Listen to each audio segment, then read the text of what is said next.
Sebenarnya mau bikin ini dan sebenarnya mau bikin film tentang revenge karena emang secara konsep kan film revenge is a film yang yang gampang attract audience gitu ya. Banyak film revenge yang menarik dan selain daripada film revenge juga mau bikin film yang karakternya tuh from zero to hero gitu. Jadi yang tadinya lemah akhirnya he becomes a monster, he becomes a beast gitu. Jadi secara konsep itu yang mau dibikin seperti itu, tapi juga mau dibikinnya tuh sesuatu yang lebih bisa relatable juga. Jadi akhirnya konsepnya adalah about a father yang mau melakukan act of revenge buat keluarganya gitu.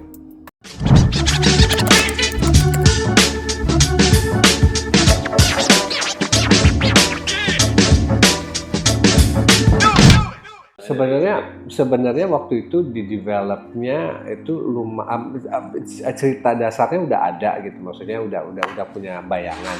Waktu itu sempat di develop bareng sama penulis lain namanya Raya Makarim, kita develop sama-sama structure dan ceritanya, tapi nggak pernah sampai tuntas jadi sebuah skenario. Terus akhirnya pas pandemi itu karena banyak nggak ngapa-ngapain ya kan kita di pandemi itu, akhirnya saya tulis sebagai satu skenario.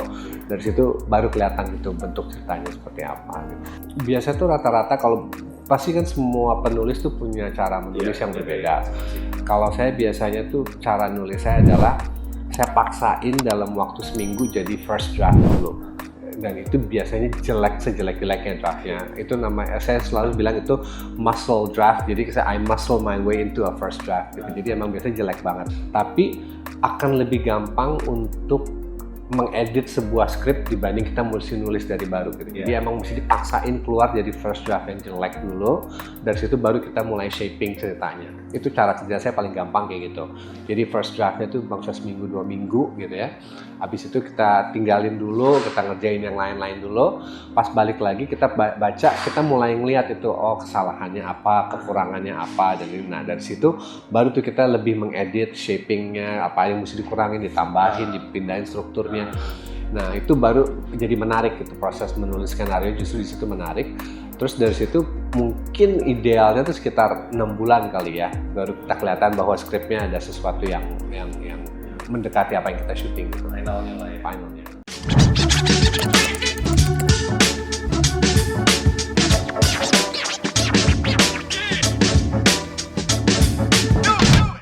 Sebenarnya kalau research maksudnya research saya terhadap psikolognya itu lebih pengalaman saya berurusan dengan psikolog aja gitu. Maksudnya I'm not gonna deny bahwa saya ketemu psikolog gitu. Jadi emang lebih ke komunikasi sama psikolog yang saya pernah temu gitu. Tapi selebihnya itu lebih ke interpretasi kreatif gitu ya, kira-kira untuk membangun drama seperti apa. Mungkin ada beberapa yang terlihat hiperbola cara mereka komunikasinya atau apa, tapi sometimes kita mesti amplify for the purpose of drama gitu, tapi tetap in line dengan realisnya keadaan gitu. Jadi ya itu, jadi lebih ke pengalaman saya ketemu sama psikolog atau bawa anak saya ke psikolog atau ya lebih kayak gitu sih. Tapi selebihnya ya itu there's always drama gitu ketika kita ketemu sama orang yang butuh bantu dan orang yang ngasih bantuan gitu. Jadi there's always drama in that gitu. Jadi dari situ kita coba kembangin kayak gitu.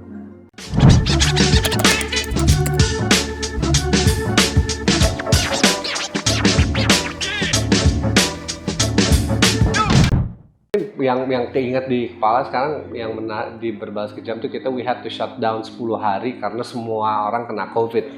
Itu mungkin itu yang paling berat buat kita, karena dan ada 3 hari atau apa kalau nggak salah yang dimana saya syutingnya tuh dari rumah ngelihat di monitor komputer gitu karena nggak ada di lapangan. Itu kalau nggak salah adegan yang di kantornya psikolog kalau nggak salah. Jadi saya ngedirectnya tuh dari rumah dan itu first day-nya Laura. Jadi first day Laura syuting tuh saya nggak ada di lapangan. Saya maupun kameramen saya juga kena di lapangan. Jadi semuanya tuh yang melakukan tuh asisten kameranya, terus saya juga ada asrada saya gitu. Jadi it was really hard gitu ya. Tapi kalau saya 2 hari kalau saya ngedirect dari rumah gitu. Karena lagi kena COVID. Itu pertama kalinya dalam sejarah lo directing movie dari rumah itu? Maksudnya dari jarak jauh. Dari jarak jauh ya. Itu yang pertama kali. Itu karena dan ternyata nggak gampang. Tapi karena teamworknya bagus dan persiapan kita juga matang, jadi orang-orang yang di lapangan juga untungnya udah tahu gitu harus ngapain, harus berbuat apa gitu. Oke, gitu. Seru juga ya. Maksudnya gue nggak kebayang sih, maksudnya lo ngedirect dari susah. jarak jauh. Iya, dan kasihannya tuh susah kan ngedirect. Susah dan apalagi itu hari pertamanya Laura gitu ya. Maksudnya kasihan gitu bahwa dia di hari pertamanya tuh dia malah nggak ada directornya gitu. Jadi emang itu agak sulit. Tapi ya mau gimana lagi? Gitu.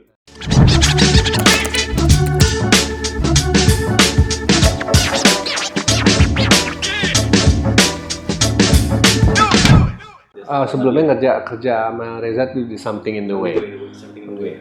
Berapa kali sama Reza, terus akhirnya seberapa unik, seberapa challenge sih? Maksudnya lo ngedirect atau kerja sama seorang Reza Rahardian gitu? Reza menurut saya dia aktor yang pasti dia very gifted, dia talented banget. Jadi pas kerja sama di Something in the Way pun juga udah kelihatan gitu bahwa dia itu punya dia punya insting as an actor, atau keputusan yang diambil dalam seni peran tuh menarik gitu. Dan komunikasi sama dia juga gampang sekali karena dia tahu cara menginterpretasi apa yang ada di kepala saya gitu. Jadi it's always interesting kerja sama Reza, dan it's always fun kerja sama Reza gitu. Jadi itu saya ngerjain Something in the Way itu 2012, terus Berbalas Kejam 2022, jadi 10 years gitu kita ini. Pas ketika dia di Berbalas Kejam, saya ngerasa dia jauh lebih matang sekarang gitu, karena mungkin dia udah main pengalamannya dia sebagai aktor udah di mana-mana. Pokoknya udah experience beberapa director juga gitu. Jadi di sini tuh jauh lebih matang gitu, komunikasinya enak, dan ideas yang kita lahirkan di lapangan tuh benar-benar we're in line dengan apa yang dia inginkan dalam karakternya, dengan apa yang saya inginkan dalam karakter itu. Jadi itu yang paling menarik sih dari Reza gitu. Jadi orang kan bilang, oh film Indonesia Reza lagi, tapi kan sometimes kan filmmaker juga mau kerjasama dengan aktor yang brings that excitement juga. Siap dan lengkap mungkin gitu kan. Jadi I'm not surprised kalau misalnya other directors atau other films itu mau paling, kalau lo bisa bilang kayaknya Reza itu kalau dipakai di film apa aja kayak udah tinggal plug and play gitu ya. Dia kayaknya emang karena mungkin imaginationnya itu luas banget gitu, gaya hayalnya itu luas, dan how he interprets a character tuh emang quite unique dan quite genuine gitu kalau dia ini. Jadi makanya kayak kita ngeliat dia di Stupid Boss, atau kita ngeliat dia di Habibie, atau kita ngeliat dia di Berbalas Kejam, completely different characters, tapi dia bisa bawa he can bring soul into every character gitu. Itu second he can switch karakter ya kan, gini jadi ini, jadi ini gitu. Dan dia di lapangannya pun juga, dan in out-nya dia tuh di lapangan juga mudah sekali. Jadi bukannya dia misalnya dia main sebagai pembunuh terus dia jadi depresi di lapangannya, on setnya enggak, he's still playful, he's still very easy to talk to di lapangannya. Jadi emang dia kayak gel aja in and out dari karakternya tuh segitu gampangnya buat dia. That's a gift sih kalau buat saya. It's a gift. Itu mungkin uniknya seorang Reza.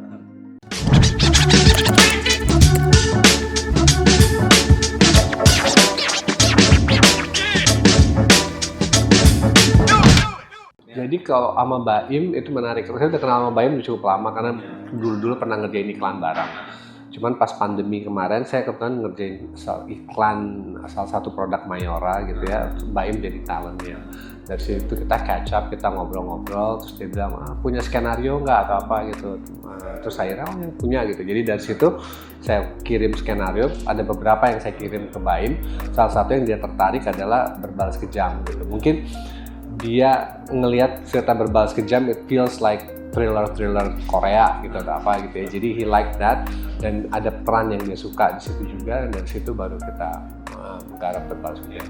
Dia totalitas cukur rambutnya dan segala macam gitu. Kadang kalau menurut saya banyak orang lupa karena dia tuh content creator ya, jadi banyak orang lupa bahwa he's a very good actor sebenarnya. Gitu. Orang banyak yang lupa itu gitu. Sebenarnya dia bagus banget karena ketika kerja sama dia tuh benar-benar enak banget kerja sama director aktornya enak banget gitu. Karena dia tahu karakternya maunya seperti apa, dia punya ide mau dibawa karakter seperti apa. Jadi diskusinya sama Baim tuh benar-benar jalan gitu. Sebenarnya pas meeting sama Baim tuh Baim udah tahu kira-kira yang main siapa nih, kita sepakat gitu yang main siapa gitu. Cuman dia udah tertarik dengan salah satu karakter yang ada di film itu gitu yang dia mainin akhirnya gitu. Dan dia tahu persis dia mau maininnya seperti apa, dia ngasih ide, dia ngasih ya kayak ide matanya pun itu sebenarnya idenya dia gitu sebenarnya. Yang matanya ketembak gitu. Matanya ketusuk Ini. Jadi itu emang ada beberapa yang ini gitu yang kita kerja berdasarkan ide-idenya dia gitu.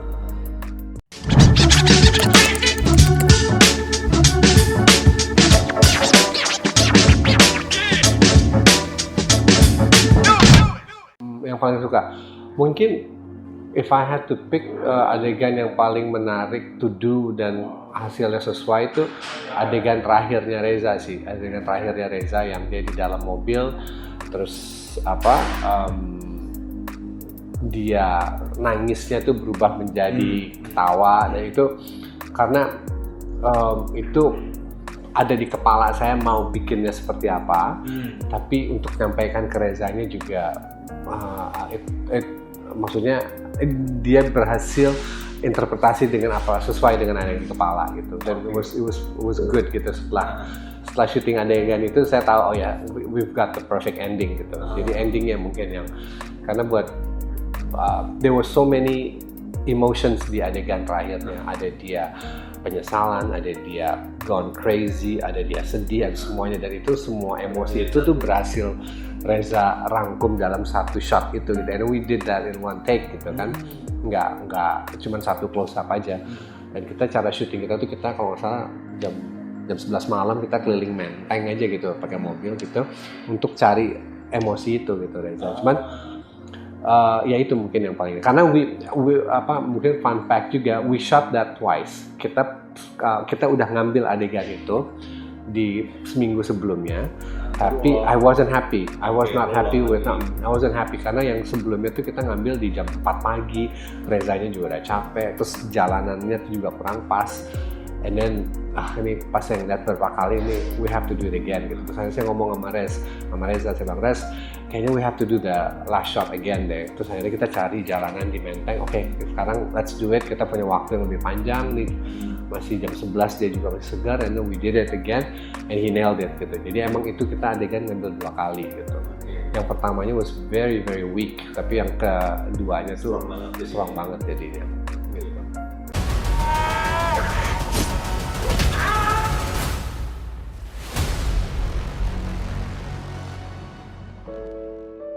Happy birthday! Widih, hari itu saya lahir. Dan sebagian dari saya mati.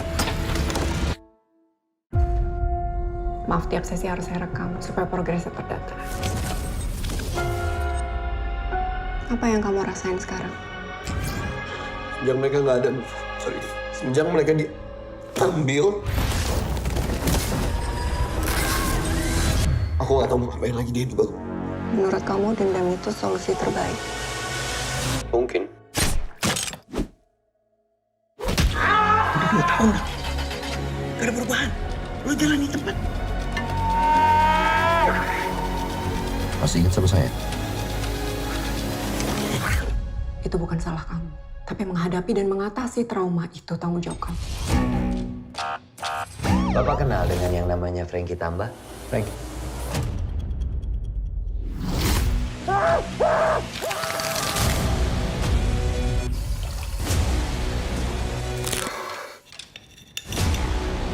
Apa yang kamu rasain sekarang? Apa yang kamu rasain sekarang?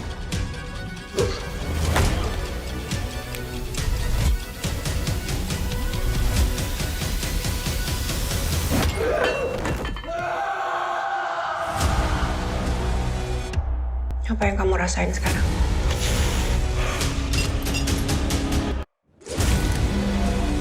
Saya Teddy Suratmaja, ikutin terus perjalanan saya di film Indonesia.